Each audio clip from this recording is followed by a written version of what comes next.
नमस्कार, स्वागत है हमारी यूट्यूब चैनल भोजपुरी पेज में और मैं हूँ आप सबका दोस्त भाई अजीत यादव। दोस्तों, अखिलेश कश्यप जी का लिखा हुआ तूफान गाना आ रहा है खेसारी लाल यादव जी का। आप लोग हमारे वीडियो में देख सकते हैं खेसारी लाल यादव और अखिलेश कश्यप जी और एक मॉडल है, तीनों आदमी का पिक देख सकते हैं। ये पिक है शूटिंग पर का, जो कि अखिलेश कश्यप जी इस पिक को शेयर करते हुए ये लिखे है, आवता टेंशन लेवे के नहीं की, हर हर महादेव।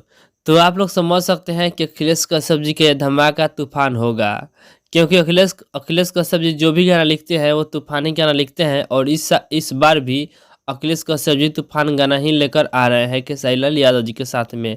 हालांकि ये गाना अखिलेश कश्यप जी के चैनल से नहीं आएगा, क्योंकि स्ट्राइक का मामला चल रहा है। इसी के कारण हो सकता है सारेगामा से आए या आदिशक्ति से आए, लेकिन आएगा तूफान गाना। अखिलेश कश्यप जी के लिखे हुआ गाना शूट चल रहा है, हो सकता है कंप्लीट भी हो चुका होगा। तो अखिलेश कश्यप जी इस पिक को शेयर किए हैं। तो आप लोग इंतजार कीजिए, आप लोग तैयार रहिएगा इस गाने को सुनने के लिए और कुछ अलग रिकॉर्ड बनाने के लिए, क्योंकि अखिलेश कश्यप जो भी गाना लिखते हैं वो काफ़ी ज़्यादा तूफान गाना होता है। तो अभी का यही अपडेट है। इसके बारे में क्या करना चाहते हैं हमारे कमेंट बॉक्स में ज़रूर बताइएगा।